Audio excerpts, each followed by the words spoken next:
Merhabalar, Dolu TV'ye hoş geldiniz. Bugün günlerden çarşamba ve gündemimiz YouTube Magazin.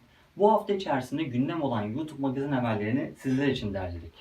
İlk haberimiz Halil Söyletmez'den. Halil Söyletmez burun estetiği ameliyatı oldu. Kendisine buradan geçmiş olsun dileklerimizi iletiyoruz. Küçüklüğünden beri zaten burun kanaması ve nefes darlığı problemlerinden dolayı sıkıntı çekiyormuş. O yüzden aslında bu ameliyat için geç bile kalmış diyebiliriz. İyi ki de bu ameliyat olmuş, sağlığına kavuşmuş. Umarız daha sağlıklı bir yaşam sürer ömrü boyunca. Ama birazcık sıkıntıları varmış takipçilerinden dolayı. Çünkü takipçileri estetik ameliyat olduğun, dinden çıktığın, kafir gibi sistemlerde bulunuyorlarmış ona. Halis Söyletmez'in bunlara takılmasına gerek yok. Zaten takılmıyordur. Kendisi çok tecrübeli bir YouTuber ama hali hazırda sevdiklerinin ona söylediği yorumlar tabii ki onu üzüyor. O yüzden de sevenleri ve sevmeyenleriyle beraber tüm söylemlere birazcık da kulak ardı etmesi gerekiyor. Ama biz tekrar ona geçmiş olsun dileklerimizi iletiyoruz. Takipçiler konusunda da insanlar özellikle din konusunda hiçbir şey bilmelerine rağmen alim kesilebiliyorlar. Yakında da sokaklarda kafir, vatan kafiri gibi söylemlerde bulunan insanları da görürsek eğer çok da şaşıracağımızı düşünmüyoruz. O yüzden de bunlara çok takılmadan devam etmek gerektiğini düşünüyoruz. İkinci haberimiz Enes Batur'dan. Enes Batur EO adlı bir tişört markası çıkarttı ve bu marka adında tişörtlerini satmaya başladı. Zaten yurt dışındaki YouTuber'lardan aslında böyle bir trend vardı. Kendi markasını oluşturma gibi. Enes Batur da bu kervanın arkasından giden YouTuber'lardan oldu. Kendisine hayırlı satışlar diliyoruz buradan. Umarız satışları bol bol olur. Ona da takipçilerinden bazı yorumlar gelmiş. İşte tişörtler çok pahalı, bunları nasıl alacağız, alamıyoruz gibi. Enes Batur da onlara işte aynı satış mağazasından, aynı fabrikadan çıkan bir başka markanın tişörtleri benim tişörtlerimden aslında kat be kat pahalı. Ben aynı kalitede çok daha ucuz tişörtleri satıyorum diye bir söylemde bulunmuş. Haklı olabilir kesinlikle çünkü orada marka değeri çok çok önemli. Kalitede ucuza alınmıyor da zaten ama Enes Batur'un halihazırdaki takipçi kitlesine de baktığımızda yaş ortalaması evet biraz düşük olabilir ama onların da aileleri zaten onlara bu maddi kaynakları sağlıyor. O yüzden de bir denge sağlanacaktır. İlerleyen zamanlarda da bakalım bu EO markalı tişörtler tutacak mı, ne kadar tutacak bunları da görmüş olacağız. Takipçi kitlesinden de bahsetmişken yine Enes Batur'dan devam edelim. Enes Batur'un yeni sezonda 2019 semestrında ikinci filmi çıkacakmış. İlk filmi Enes Batur Hayal mi Gerçek mi yaklaşık 1,5 milyon, evet 1,5 milyon seyirciyi sinemaya çekmişti. Bu gerçekten çok muazzam bir rakam. İlk defa bir filmi yayınlanan bir insana göre. Çünkü halihazırdaki sinema sektörüne baktığımızda çok iyi filmler de ne yazık ki reklam ve tanıtım gibi birçok kalemden yoksun olduğu için izlenme oranları çok çok düşük. O yüzden de 1,5 milyon çok iyi bir rakam. Enes Batur'un ilk sinemasına ben de gittim. Yeğenimi götürmüştüm sinemaya. Sinemada yaş ortalamasını tek başıma yükselteceğimi düşünürken etrafıma bir baktım, amcasını, teyzesini, halasını, abisini kolundan tutup getiren çocukları görünce ben aslında onların yanında ben de çocuk kaldım. O yüzden de ilk filmin kişisi bu yüzden de sadece bir kişi değil 3 kişi, 4 kişi aileleriyle beraber geldikleri için çok da yüksek olmuştu. Bakalım ikinci film nasıl olacak ama daha bir yıl olmadan hemen ilk film tutan filmin ardından ikinci filmi çekmek mantıklı mı? Ne kadar daha fazla kaliteli olacak? Bu birazcık soru işareti. Evet Enes Batur çok daha kaliteli olduğunu söylüyor ama orada kafalarda soru işareti olması çok çok normal. Çünkü tutmuş çok büyük gişe filmlerini bile ikinci filmleri, üçüncü filmleri aradan 3 yıl, 4 yıl sonra arayla çekiliyor. Tabii ki bir Hollywood filmiyle karşılaştırmıyoruz ama en azından daha emek verilen, daha fazla üzerine durulan bir film olması bence çok daha iyi olacaktır.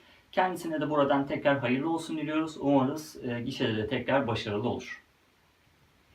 Bir diğer haberimiz Burak Oyunda kanalından. Burak Oyunda kanalının sahibi Burak Şahin elinde bir tane hafıza kartını göstererek bir video çekmiş ve videoda şunları söylüyor. Evet bu elimde görmüş olduğunuz hafıza kartının içerisinde inanılmaz gizemli, inanılmaz sırlar var ve olur da bir gün bunları açıklarsam yer yerinden oynar gibi bir söylemde bulunmuş. Yani gerçekten çok merak ettik. Acaba o hafıza kartının içerisinde ne olabilir diye. Bir düşündük ekiple beraber bir beyin fırtınası yaptık. Ne olabilir? Burak Oyunda kanalının bugüne kadar oynadığı oyun listesi mi acaba? Yoksa daha da çıtayı arttıralım. Enes Batur'un çıplak fotoğrafları mı? Veya Ruhi Çenet'in gerçekten böbrek çaldığı videolar mı? Veya farklı YouTuber'ların ifşa videoları mı? Şaka bir yana tahmin edemedik ne olduğunu ama yer yerinden oynayacak bu kadar inanılmaz sır ne olabilir? Bunu merak ediyoruz ve yakın zamanda bakalım Burak Oyunda kanalından bir haber alacak mıyız, görecek miyiz? Bu da çok merak konusu aslında. Bazı YouTuber'lar, bazı takipçileri de prim peşinde böyle haberlerin arkasında durmaması lazım gibi söylemlerde de bulunuyor. Bakalım ilerleyen zamanlarda gerçekten prim için mi yoksa gerçekten yer yerinden oynayacak bir habere sahip olduğu için mi böyle bir söylemde bulunmuş? Bunu da göreceğiz. Bir diğer haberimiz Panten'den. Panten bu yıl 45. Altın Kelebek Ödülleri'ni düzenleyecek. Bildiğiniz üzere geçen sene ilk defa bu ödüllere YouTuber, Instagramer ödüllerini de eklemişti.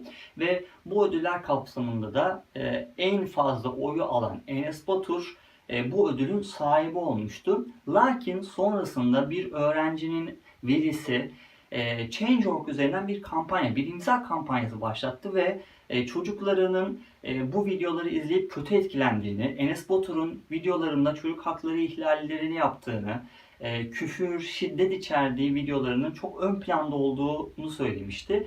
Ve bunun üzerine de büyük bir infial ortaya çıktı ve Panten Altın Kelebek Ödülleri'ni düzenleyen komitede Enes Batur'dan bu ödülü aldı.